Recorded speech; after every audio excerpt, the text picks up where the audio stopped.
You're watching the Fantasy Rankings Report only on Fantasy Now Plus.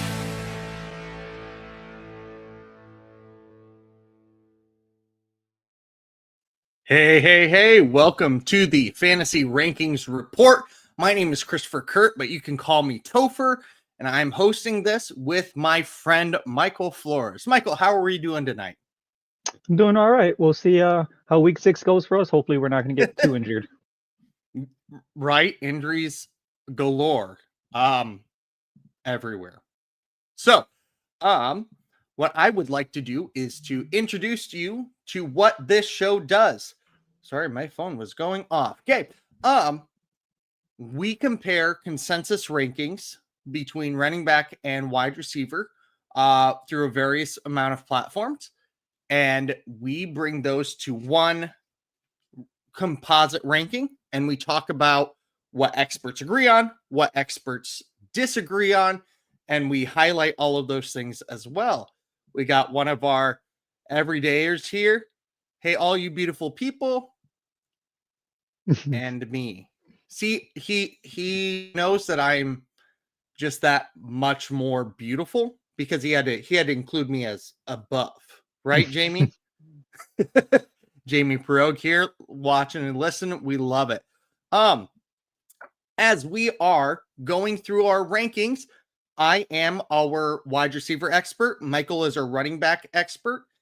And we will get started here. I do want to mention that the show is brought to you by Fantasy Now Plus and the Finns Talk Sports Network. Make sure you subscribe to both channels. The links are in the description for however you are taking in this podcast, this video, this however you are ingesting this information. Make sure you are checking out both Fantasy Now Plus, the Finns Talk Sports Network. Also, if you are listening via podcast, you should know that we have a deal going with Underdog right now. If you've never done Underdog before, it is fantasy betting. It does not have to be high stakes at all. Most of the time, I'm betting $1, $2, sometimes $5 if I feel fancy.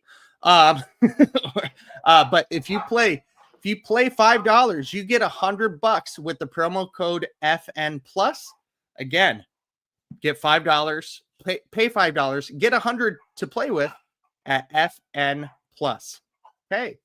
And my husband just got home, as you can hear by the yelping of dogs. Michael, let's get it started.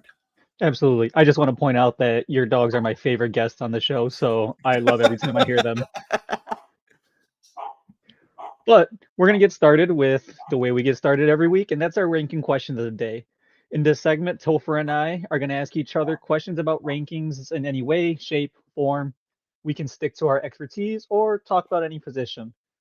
I'm going to stick with running backs again. I haven't gone out of position just yet, but today I want to play a little game of who's ranked higher. Now, I'm going to do about 3 different groups of 2, and they're all very similarly ranked, but I will let you know that they are at least in the upper half of our rankings. Okay.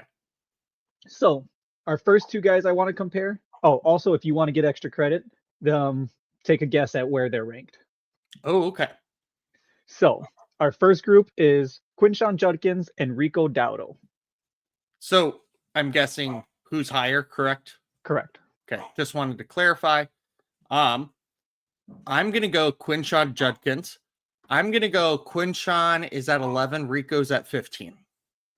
Yeah, that's pretty good. So Judkins is higher. He's actually at 13, and you're spot on with Dowdle at 15.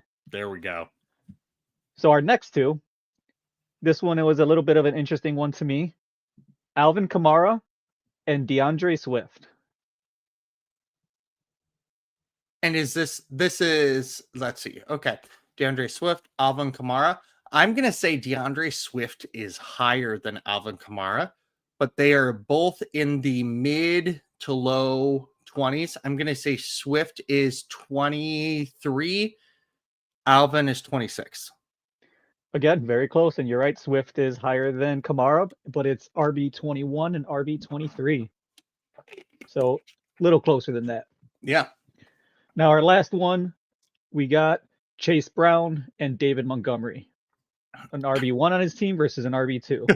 Oh, I mean, but the way that David Montgomery has been playing versus Chase Brown's got to be down in the 30s somewhere. I'm going to go 32.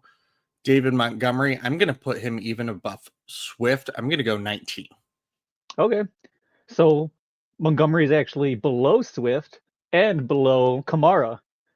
Montgomery is at 24, while Chase Brown is at 28, which Okay.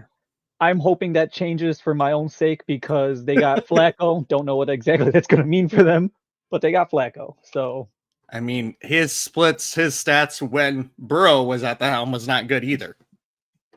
Not that is good absolutely true. at all. Real quick, Jamie said my dogs sound like my ex-wife. Thought she was at your house for a second. Well, I don't. My dogs are wonderful, so I'm assuming that your ex-wife is wonderful as well, Jamie. There we go. Boom. Take that. Okay. Before we dive in to the meatiest part of our show, I want to show you what we use here on this show as our rankings, as all of that fun stuff. So I'm going to invite to the stage our rankings sheet. As you can see right here, we have Christian McCaffrey, Jonathan Taylor, Bijan Robinson, and we've ranked each tier in groups of 12, just like if it was a 12-team league. Shows you the average, shows you the mode, the high, low, and the range. These high, lows, and the range are big things that we talk about here on the show.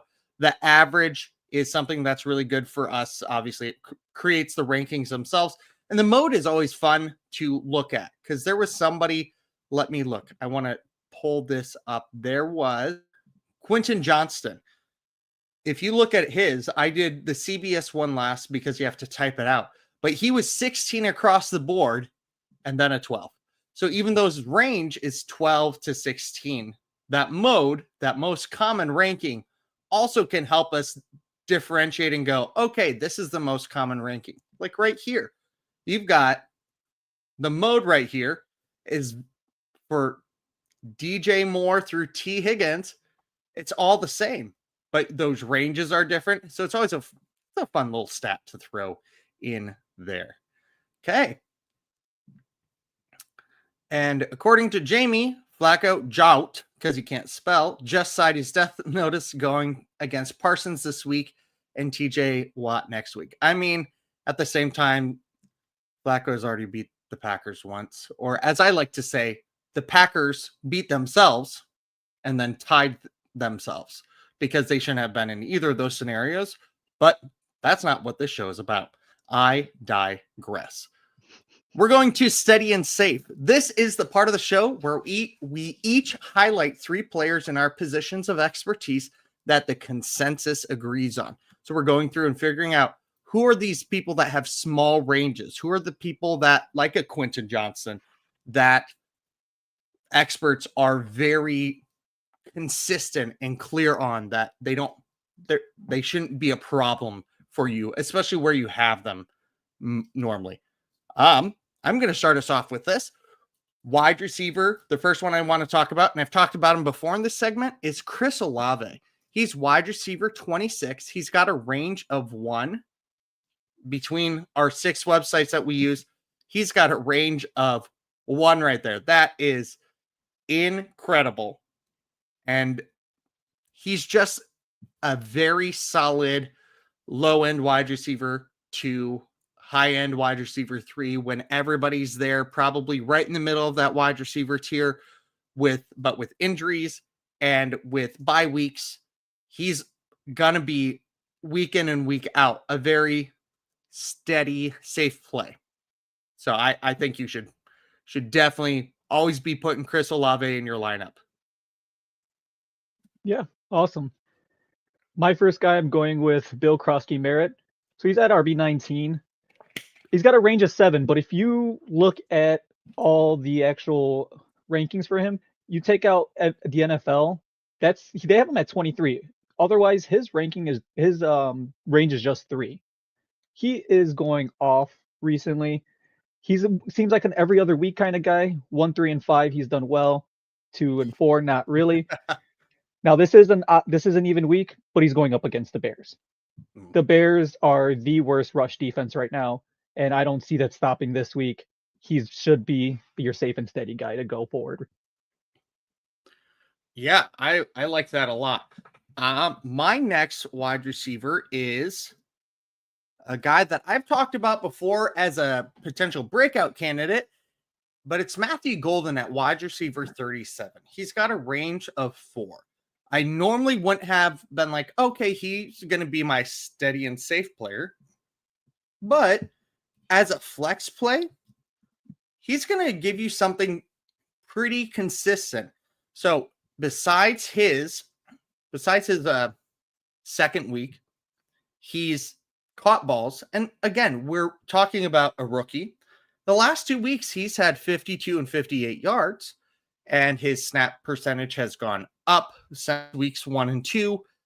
He's getting more targets each and every game. He's getting more receptions each and every game. And now they play Cincinnati. And that is just begging for him to break one big like he did. He caught the long pass in the Dallas game and then ran out of bounds instead of running to the end zone where it would have been a game winner. I think he's going to learn from those experiences and be somebody that is going to get you, an honest 8 to 10 points right now every week. And in a flex position during buys and injuries, that's not bad. Yeah, that's pretty good. As much as I want to see that that receiving core not do much, he's pretty decent, I guess. But my next guy, I'm going again with the rival, sticking to the same game that I did with Bill, and that's DeAndre Swift. And that kind of throws me off a little bit because if you watch the games, DeAndre Swift does not really look consistent, doesn't really look safe and steady. Fantasy-wise, though, he actually has been. His snap count in week 1 was 81%. So he was that go-to guy to start. It's gone down to 66%, but he's been pretty consistent. He gets targets. That's the thing. They're targeting him. He's gotten 5, 3, 4, and 6 targets so far, and at least 3 catches every game. Granted, he might have only rushed over 60 yards once, but he is getting you a solid 10 points. I will take that for my flex, for my RB2, especially with how my RB2s have been performing. But they're going up against Washington, who's about middle of the pack as far as rushing yards allowed, but they're giving them their 6th most receiving yards to running backs. And that's kind of his game right now. So I expect him to get his fair share of targets this week. I think that's a great call because he's producing average, but you're going to get average. That's what you're going to walk away with. You don't have to worry about, is he not going to produce? He's going to get the ball. He's going to get touches. He's going to get targets. I like it. My next one is Cooper Kupp of the Seattle Seahawks. He, according to experts, is wide receiver 42, and he has a range of 3. Now, you might be like, okay, Topher, his stats have been up and down. How is he going to be consistent?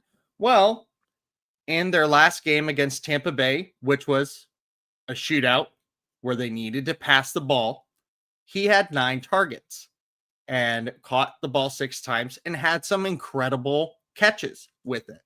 Again, when they were playing Pittsburgh and he needed to be involved in the game. He got 9 targets, 7 receptions, 90 yards. This week, the Seahawks are going up against Jacksonville. A Jacksonville team that just beat the Chiefs and that are 4-1, surprisingly. Seahawks are 3-2 and just lost at a last second field goal to Tampa Bay. Like, Seahawks are right in this march. It's going to coming down to a couple last drives where Cooper Kupp is going to be a sideline outlet that Sam Darnold can utilize. Is he going to get a touchdown? Probably not. But at wide receiver 43, I think that 42, sorry, with a range of 3, I think he is a solid play in comparison to some of the people that's around him. When the Seahawks are winning, he's not necessarily going to be a target. But when they have to play a tighter game script, Cooper Kupp will be a target. And I feel that this week against the Jacksonville Jaguars, he has to be a target for them to succeed. Yeah, absolutely. I love that. I'm going with Seattle on mine. So I'm going Zach Charbonnet as my third steady and safe guy. Now, I know he's a backup. He's an RB31. He's got a range of 4. He's the RB2 in Seattle, like I just said. But he sees on average 54% of the snap count. And he's right at 50% in the red zone snap counts. He is right there in it to score touchdowns. In fact, he has 3 red zone touchdowns, which is the same as Walker. And if you take out his horrendous week 2 game against Pittsburgh, where he only had 10 yards on 15 attempts, it was one of the worst showings you could possibly see. His other games, he's scored 10.7, 12.4, and 11.8 points. Now, as a backup, that is fantastic. And if I'm there and I have Charbonnet or DeAndre Swift, which I said DeAndre Swift was a safe and steady play, I'd go Charbonnet over it. But they both equally can hit your RB2 and flex guys if that's where you're at. Yeah, I have been a Charbonnet proponent all offseason, and he's showing more consistency than Walker. And that's one of the reasons why I liked him so much. I think him at running back 31 is kind of a little bit of a steal. Like, it's an under ranking in my personal rankings, but I like it. Before we go on to the main part of our show, we've got some questions here. Okay. Hamza, if I say your name wrong, I apologize. At first he said, "Hi, I'm in a pot league instead of PPR league." And I was very impressed that there was a fantasy football league dedicated to pot. Would you trade Brian Thomas Jr. and Jalen Warren for Dunze? I have Gibbs, Dobbins, and Henderson as my other running backs. I would wait. On that because Brian Thomas Jr. started to look like himself last week. That's the only reason why. If it was last week, I'd say yes, I'd bite that bullet. But I think we started to see a connection there. Trevor Lawrence started to aim at him in deeper throws, and they were connecting more, and it was in tougher places in the game. He started to rely on BTJ more. And BTJ, like a lot of rookie wide receivers, broke out in the second half of the season. We could see BTJ become a second half darling. We already know where Dunze is, and he's amazing. He's a top 5 wide receiver, but we know that BTJ can do that as well. That's my thought. What's your thought, Michael?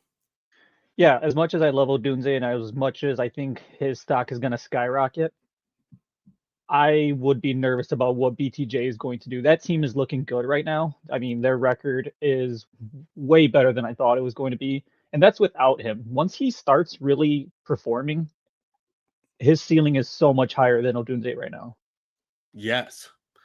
Once Trevor Lawrence starts throwing to him more than Parker Washington or Diami Brown, things will improve. And it's starting to look like that.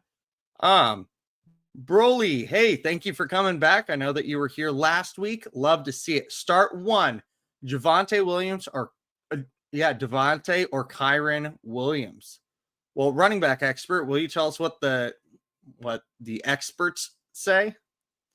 Yeah, so right now, looking at the rankings, we have Javonte Williams as RB7. So he's already in the RB1 tier, but so is Kyron Williams at 11. Now, that's fairly close to each other, but depending on who they're playing, I believe it's, Chargers have the Dolphins, while the Chargers. while the Cowboys have the Panthers. Sorry. So, Well, you mean the Rams? oh, the Rams. I'm sorry. Rams have the Ravens. I had Omari and Hampton on my mind, to be honest.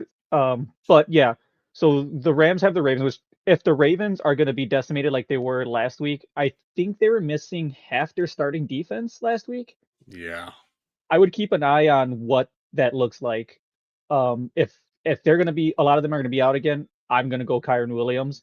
But I do really like Javonte Williams versus the Panthers, because the Panthers defense is really not that great. But right now I'm leaning more towards Kyron Williams.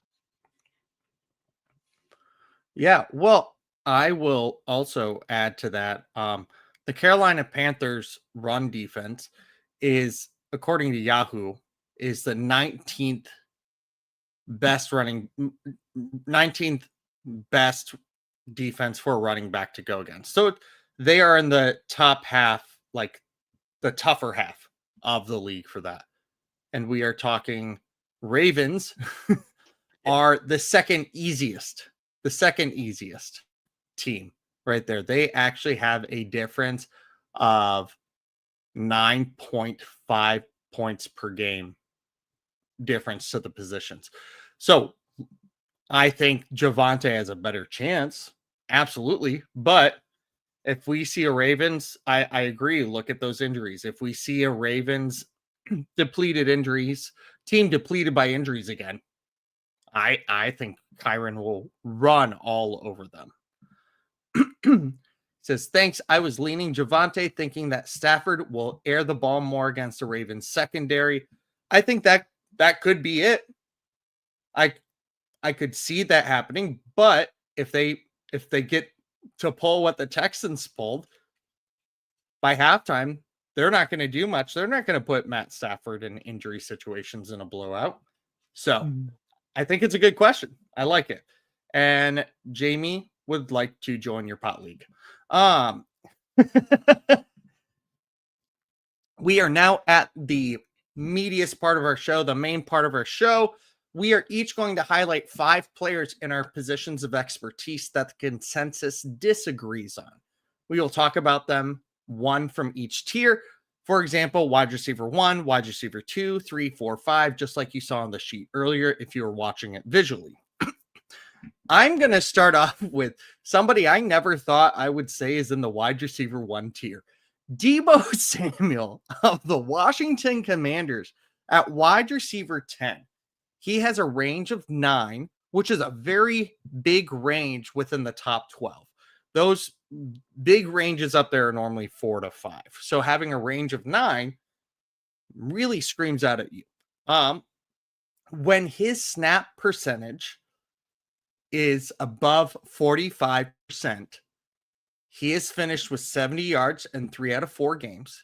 He's had 6 receptions in all of those games. And he's had double-digit targets twice. One game he didn't play more than 45% because he was getting a little injured, but he came back next week totally fine. McLaurin might play Sunday. He didn't practice today, and he hasn't played since week 3.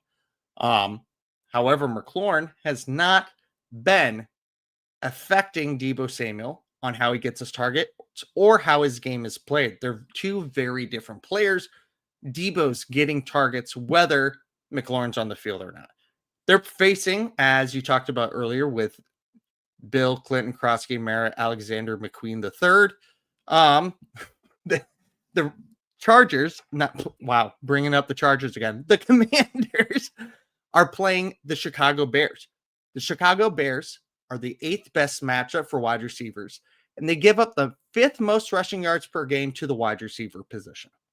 That's normally a stat I don't care about. But with Deebo, he's getting a rush or 2 every single game. So if the Bears make it easy and they're bad at defending it, why not do it more? Why not give that ball more to Deebo Samuel when it could be something that he can break 20, 30 yards for? He can score on. Last week, 11 of Jaden Daniels' 26 targets went to Deebo Samuel. 11 of 26. No other player on the team had more than 2 targets. So if you look at it, it is 11, 2, 2, 2, 2, 2, 1, 1. Like, just Debo is who Jaden Daniels is leaning on. Debo is the guy there. And even with McLaurin, he might not be fully ready. And McLaurin has not looked like the McLaurin of last year.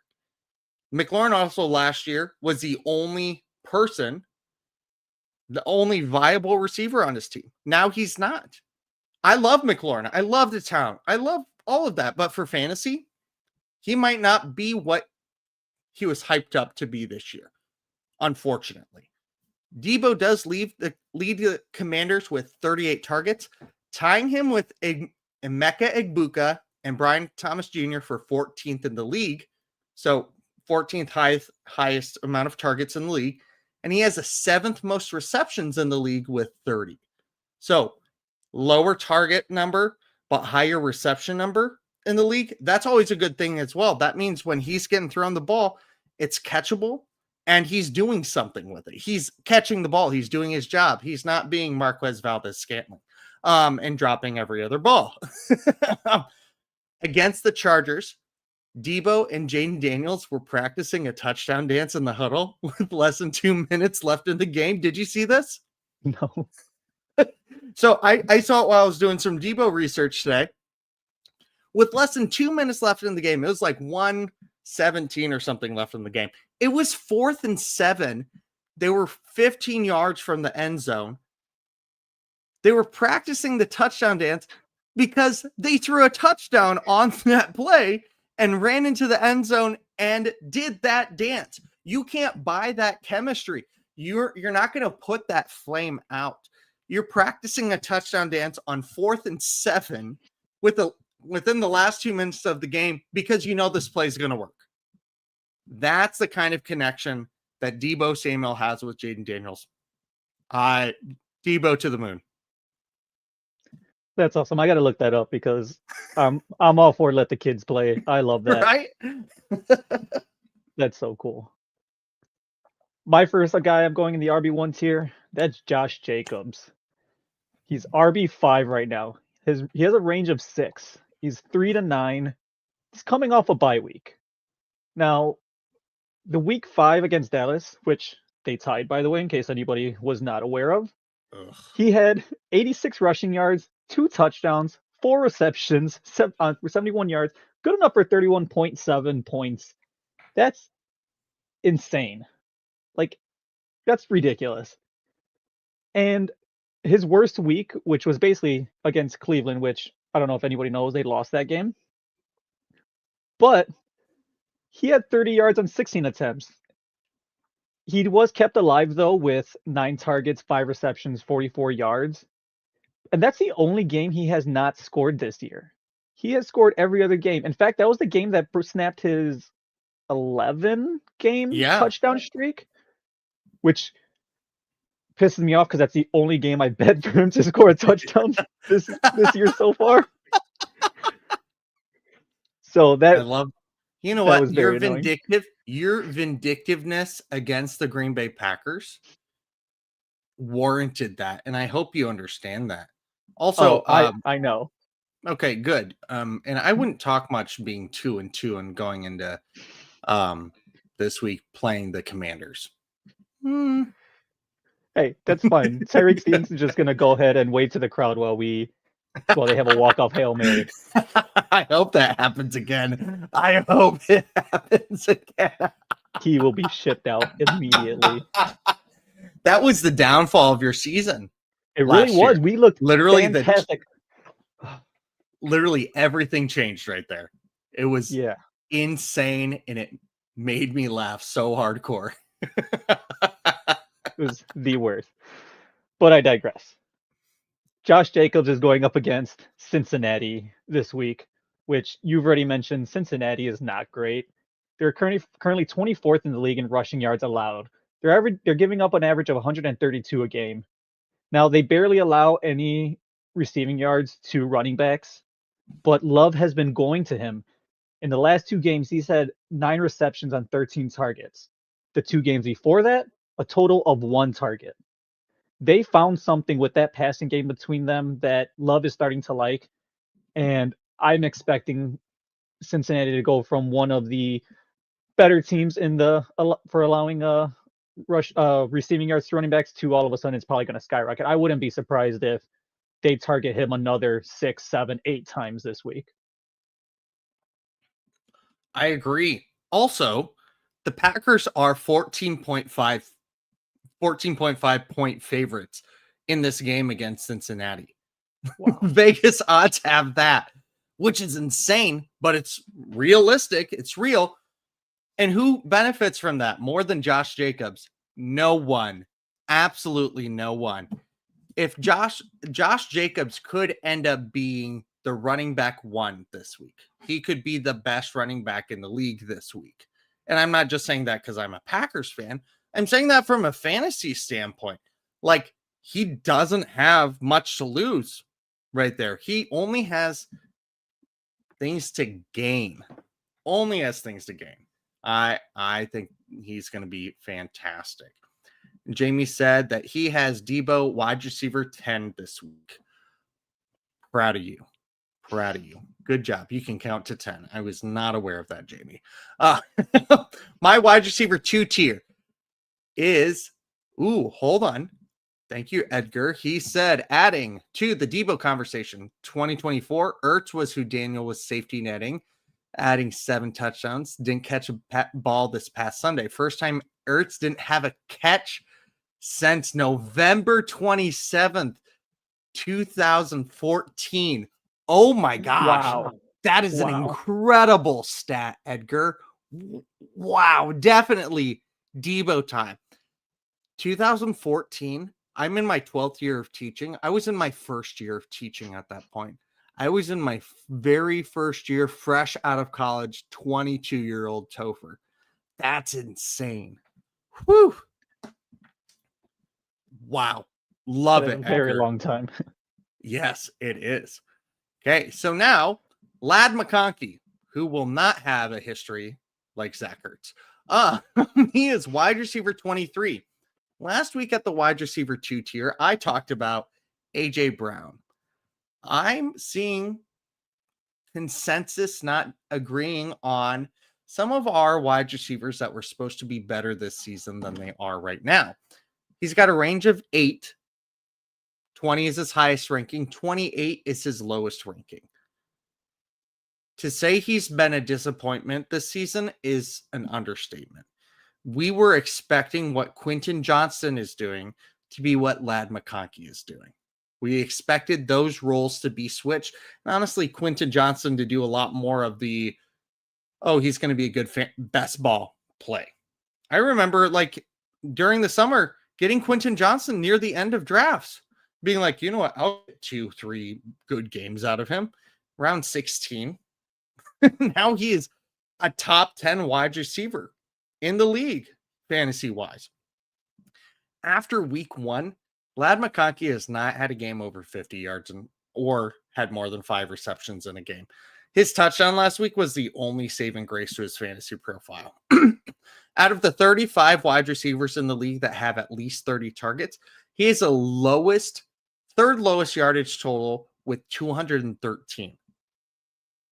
Only Jerry Jeudy with 197 and AJ Brown with 194 are worse than him. Ladd McConkey is the 3rd worst receiver with at least 30 targets.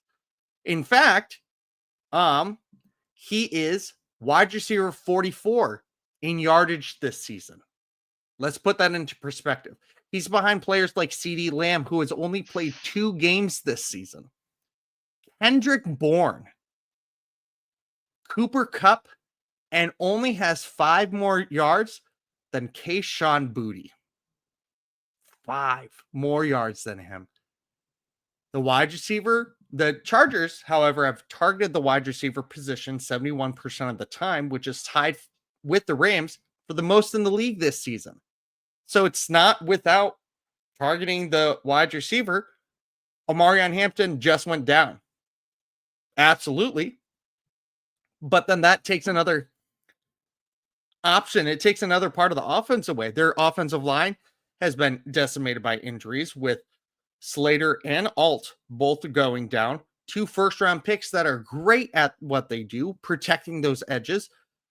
You have your running back 1 out for at least 4 weeks. You've got your running back 2 out for season. Hassan Haskins could be a actual starting running back in the NFL.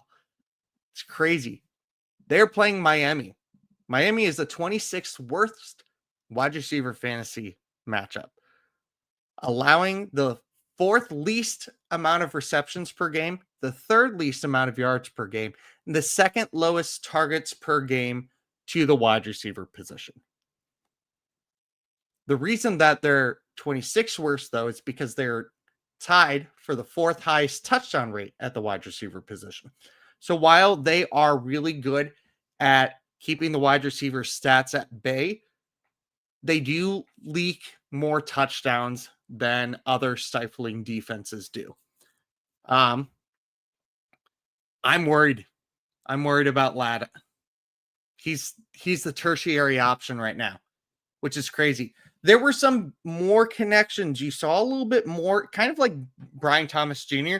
You saw a spark this past week. But I don't trust Ladd's. I trust Brian Thomas Jr.'s. Something in my gut doesn't trust Ladd's. Jamie Perogue has Ladd, Quinton Johnson, and Keenan Allen all in the top 24 this week. Wow. Well, that is gutsy. That is good for you. Good for you. Good for you, Jamie. I will not be doing that. Ladd McConkey's not getting the stats, the sticky stats that he should have for me to trust him right now. And I hate saying that, but it's the truth. Yeah, one highlight I did see, or low light, depending on how you want to look at it, was that punt return that he had, where he broke a couple ankles, he broke a couple tackles, hurdled the punter, I think. Yeah. And then it got called back. Oh. Well, he scored a touchdown and it got called back for a hold. That was heartbreaking. Yeah, that absolutely hurts. But moving on to my RB2 tier guy, I'm going Rico Dowdle. Briefly mentioned him last week. He skyrocketed up the charts, and for good reason. They have him at RB15 right now, but his range is 16. So his range is all over the place. Oh, wow. Yeah, so essentially they have him as high as an RB1 tier and then as low as mid RB3 tier. So consensus right here on him right now is way off all over the place. In week 5, this past week, where he got the start because Chuba was hurt, he finished the week as RB1. Now that's the way to do it if you're getting your first start because of injury. Now he had 23 attempts, 206 rushing yards, a touchdown, added 3 receptions to that in 28 yards. That was good for 32.4 fantasy points. That is fantastic. Yeah. And what's next up for him? He gets to go play Dallas, where he spent his first 4 years, and Dallas is doing Dallas things. They are allowing 127.4 rushing yards per game, allowing the most passing yards to running backs, which they're just a yard shy of 300. Next closest was, I believe, at 249. So it just really starts dropping off from there. But they are allowing running backs to do everything versus them right now. Now, Hubbard didn't practice again today. That's not really a good look for any Hubbard holders out there. But if you were able to get Dowdle off waivers, or if you were in a deeper league and you just had him sitting there, kudos to you because he was going quick. This revenge game is going to go hard. I think he just absolutely destroys and just gives Jerry World just a big F you. I like Rico Dowdle a lot this week. I do too. I was honestly very surprised when he signed as a backup in the offseason, because near the end of the second half of the season last year, he was dominant. He was breaking big plays. He was looking electric, and he's apparently nobody wanted him as a starting running back, or even like I thought about like a Najee Harris or J.K. Dobbins kind of role where that would happen. But Chuba's the clear number one running back there. But Rico can do the same. He can, different player, but can produce that same. We saw it last week. I love it. I think he's a play. My wide receiver 3 tier is Devonta Smith. These big names being in wide receiver 2 and wide receiver 3 tier, or at the bottom of wide receiver 2 tier, like Glad, it's dystopian. I don't like it. He is right now wide receiver 27. He's got a range of 12. So range of 12, highest is 19, lowest is 31. He's had 2 games you were actually happy to start him in out of the 5 so far this season. He's had 50 yards in 3 out of 5 games. He also has caught 25 of 30 targets. 4 of those targets were uncatchable. So he's caught 25 out of 26 catchable targets. AJ Brown, on his targets, he's only had 19 catchable targets. He has 19 receptions. And AJ Brown has, I want to say, like 34 targets and 19 receptions. So he's getting errant throw after errant throw from Jalen Hurts. We're going to talk about Jalen and how this impacts him here in a little bit. He right now is tied with Tyquan Thornton of the Kansas City Chiefs and Calvin Ridley of the Titans for the 26th most receiving yards in the wide receiver at the wide receiver position with 272. The Giants are the 3rd best matchup for wide receivers, allowing the 2nd most yards and most receptions per game. Also, they are the worst against slot wide receivers. And Devontae plays out of the slot all the time. I think something you've got to consider. Again, who are they playing? The Giants have allowed 8 receivers to eclipse 50 yards in 5 games so far. He has had 65 plus yards in the last 4 out of 5 meetings with the Giants. Last week, Jalen Hurts threw 38 times. In the 2 games Hurts has thrown at least 30 times, Devonta is a usable, nice asset. It's been very big on the spectrum because when Hurts throws for 24 or less times, which has happened 3 times this season, Smith suffers, just like anyone else would, because Jalen Hurts has only thrown for more than 153 yards twice this season. Twice. Spencer Rattler is doing better than that. Like, no. That is abysmal.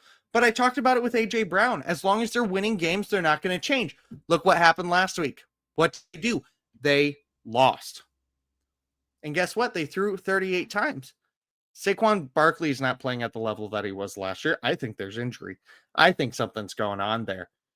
I think that teams also know to go after Saquon because that's how the offense is run. But you have Devonta Smith. You have AJ Brown. And your top touchdown getter right now is Dallas Goedert for the team. He's had a career high of 5 touchdowns in a season. I think I read that, or I think that's right. Somebody can fact check me if I'm wrong. And he's got 4 this season already. Like, Dallas Goedert is stealing the touchdowns, but they're not throwing much. They're not doing what they need to. I think that it's very hit or miss with Devontae, but this week against the Giants, absolutely. And Jamie says Giants allow 2nd most points to slot wide receivers. He plays 55% of his snaps in the slot. So bet Devontae over 50.5 yards and 4.5 receptions in a parlay. So if you do sports betting, Devonta Smith is a player that I would put money on. I would use that underdog promo code right here to get started. And Devonta Smith is a good bet for that. He's had 50 plus yards in 3 out of 5 games. and they're playing a Giants team that is letting wide receivers walk all over them. Yeah, and going back to what you said about the touchdowns, his second year, 2019, yeah, he had 5 touchdowns, which is his career high. He already has, so he's been playing since 2018. He already has more touchdowns this year than he had 1, 2, 3, 4 other years, and has tied 2 other seasons, and 1 away from tying his career high. So, yeah, he is catching a lot right now. And they're doing a, it's almost like it's not a tush push, but it looks like it's going to be. And then Hurts just flips it to Goddard and it gets some points. And again, Eagles don't care about your fantasy points. Most NFL teams don't. Austin Eckler cared about your fantasy teams, but he's hurt. But he would talk about them all the time. But they're caring. They want to win games. But Eagles, they lost last week. They might have to change things. Hopefully they do, for the sake of anybody that has Devonta Smith or A.J. Brown, like I have A.J. Brown. Yeah, and I just had a weird feeling I might be in the minority here. For some reason, I think this is going to be a shootout. And Same. Okay. You are not alone in that. Okay. I just had this weird feeling that it's going to be, and if that's the case, then your fact about Hurts throwing, if he throws more than 30 times, that Devonta really gets the ball, I think that's going to be the case this week as well. Mm-hmm. So my RB3 tier guy is someone I briefly touched on last week. Just mentioned him because he was going back with DeMercado, and that's Michael Carter.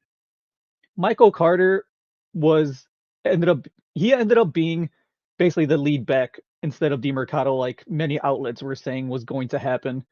He's at RB25 right now with a range of 10. Now, he saw 57% of the snaps last week, while DeMercado was at 28%. So it was a huge difference. Now, DeMercado had a huge 71-yard run, which should have been 72 yards and a touchdown, but he literally dropped the ball right before crossing into the end zone.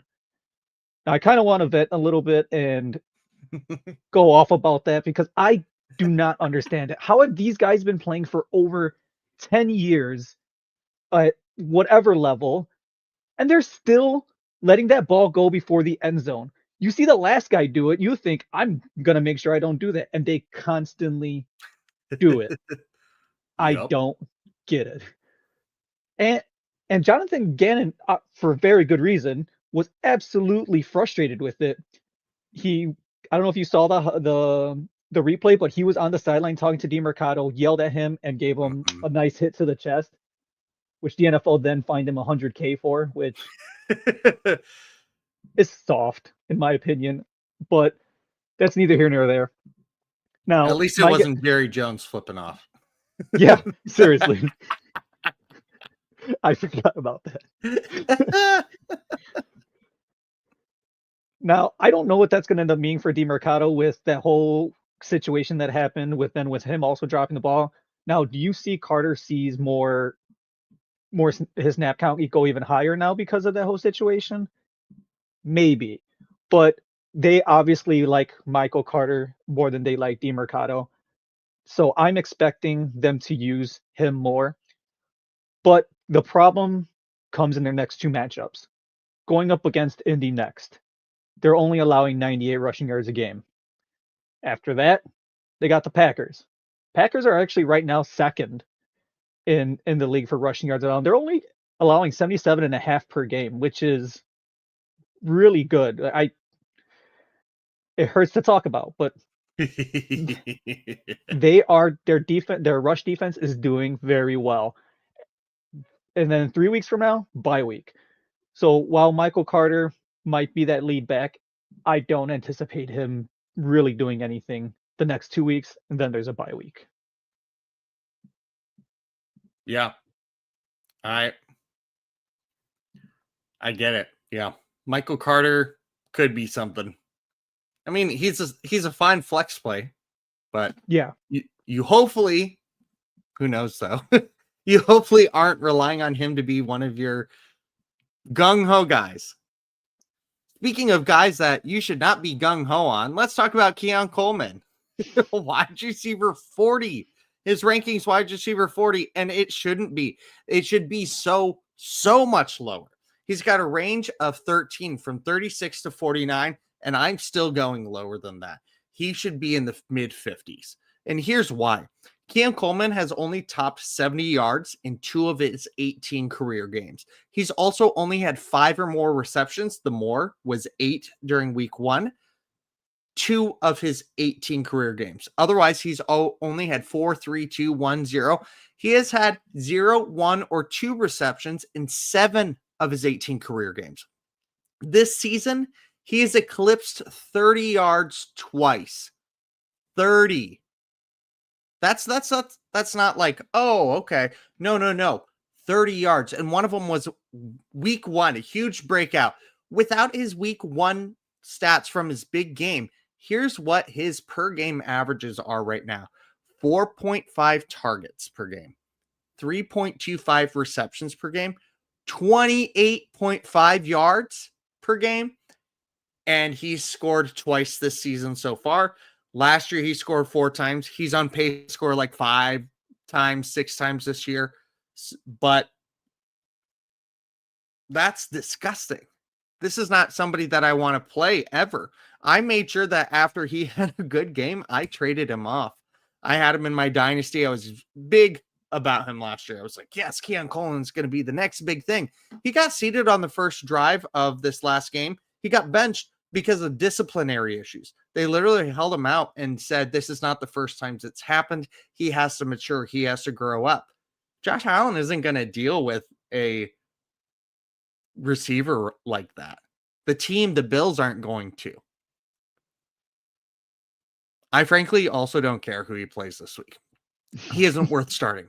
I don't care. But I got to add that because it's a fantasy show. They're facing the ATL. They're the 27th worst matchup for wide receivers at the position.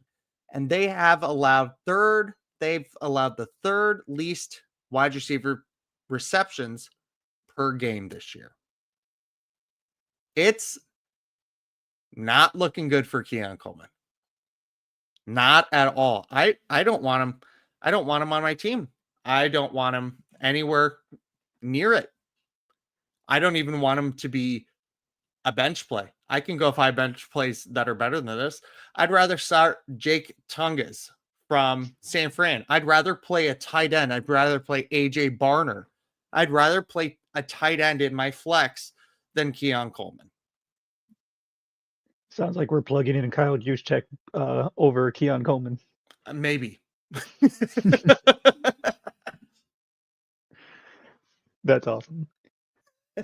My RB4 tier guy is Tajay Spears.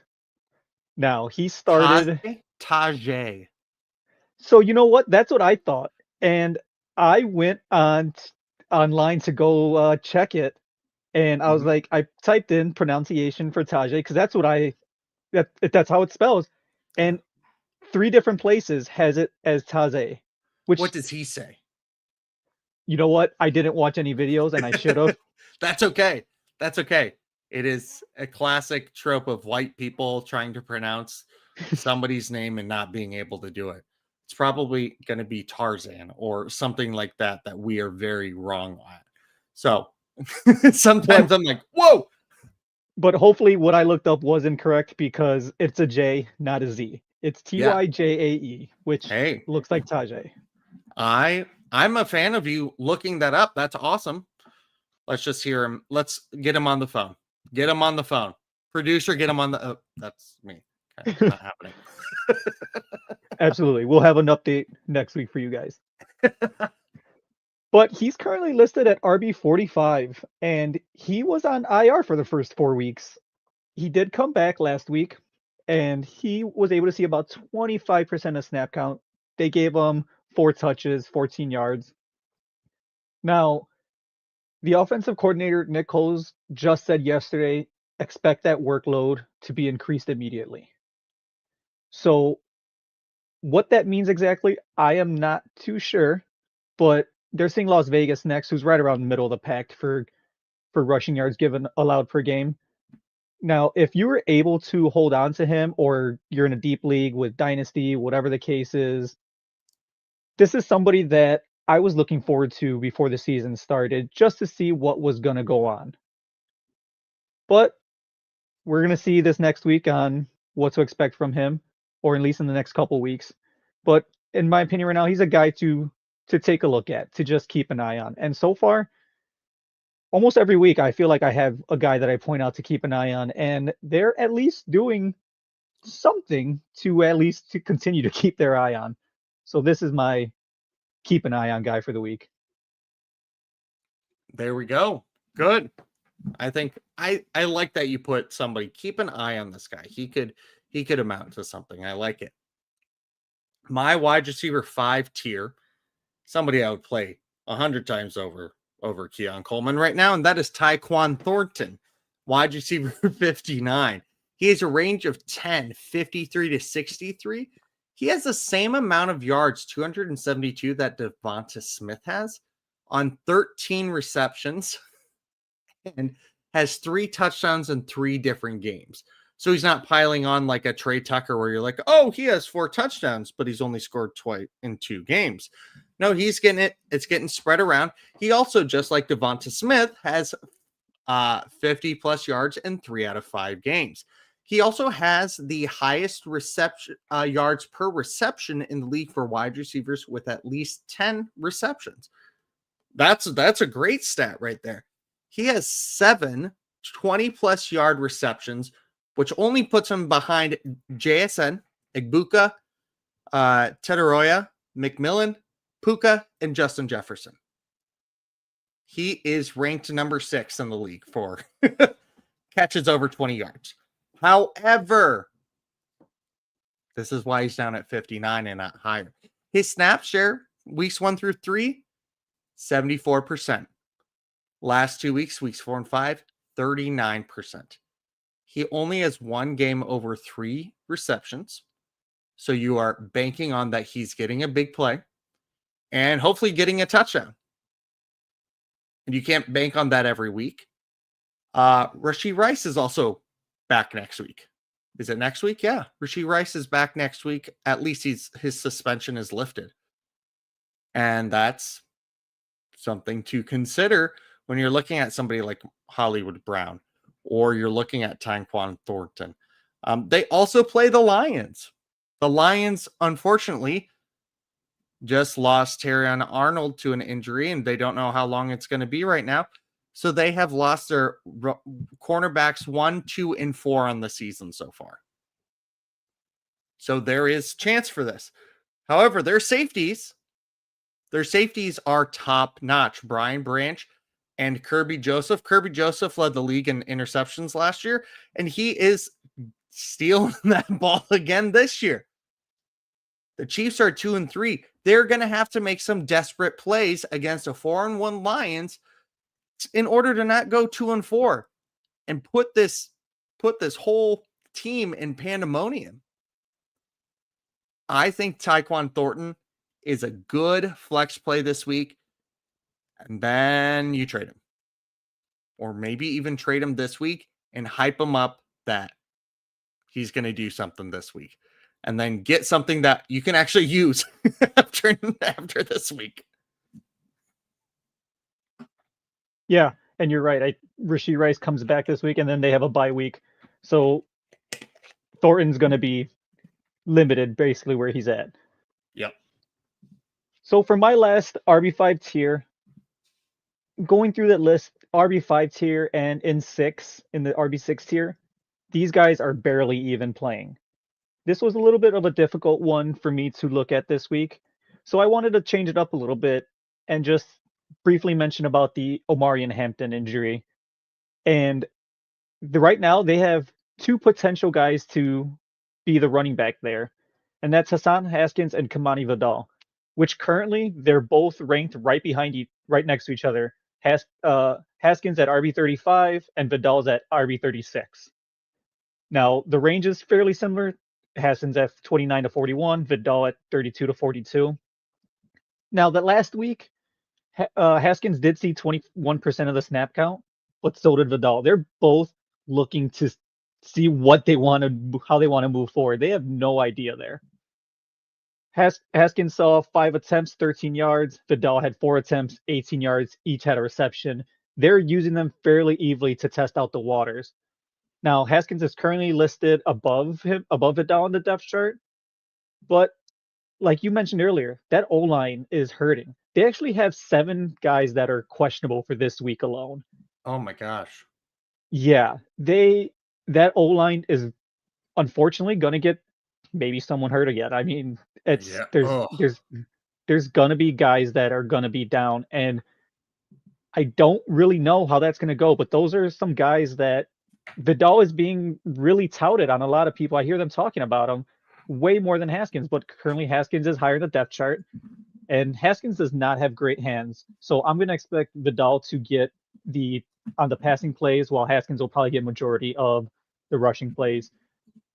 And Haskins is significantly bigger. I think he's a good 4 inches taller and probably a good 10 to 15 pounds heavier. He'll probably get the end zone plays as well. But those are 2 guys that you're going to have to figure out what's going to happen on that Chargers team. Yeah. I think it's really, really interesting to see where that goes. Because are either of them going to produce? What's going to go on? Are they just going to turn into even more pass happy than they already are? Like, what's going to happen? In a PPR league, we've got asked, would you trade BTJ for Ladd, Chase Brown, DeAndre Swift, if any? Are you talking one-on-one or all 3 of them? Because maybe if it's all 3 for 1, yes, but otherwise, no. No, I'm holding BTJ. Chase Brown, no way. DeAndre Swift, no. That is, he's not going to give you anything close. Yes, 1 for 1, absolutely not. Then no, I like BTJ a lot more than any of these guys. So I wouldn't even do Ladd and Chase Brown for BTJ. Maybe Ladd and DeAndre Swift for BTJ if I had a really bad running back deficit. But I'm holding BTJ because he doesn't have a whole lot to fight against. Ladd McConkey has things to fight against. Thank you for the question. We appreciate it. Okay. It has come to the end of our show here. Thank you so much for listening. Make sure that you are checking out Fantasy Now Plus and the Fins Talk Sports Network. Make sure you subscribe, like, share, do whatever you need to. Send it by carrier pigeon. Graffiti a train going by, and yes, the Napoleon Dynamite. Graffiti a train going by and tell them to watch our show. Whatever you need to do to help our show get better and get more people listening and stuff. Yes, thank you. Thank you for checking in. Thank you for listening to all of you that are doing so in whatever platform, whatever way you are. We appreciate you. Michael, you got anything before we head out? No, you hit all that. Make sure you subscribe, join the Discord if you want to talk some ball, and we'll see you guys when we see you. Absolutely. Make sure you also follow myself and Michael on socials. Myself, Topher K44, and Michael MP Flores 90. Otherwise, you'll have a good one. Deuces. Thanks for listening. Be sure to like and subscribe wherever you watch or listen to podcasts. We'll be back next week for more ways to win your league.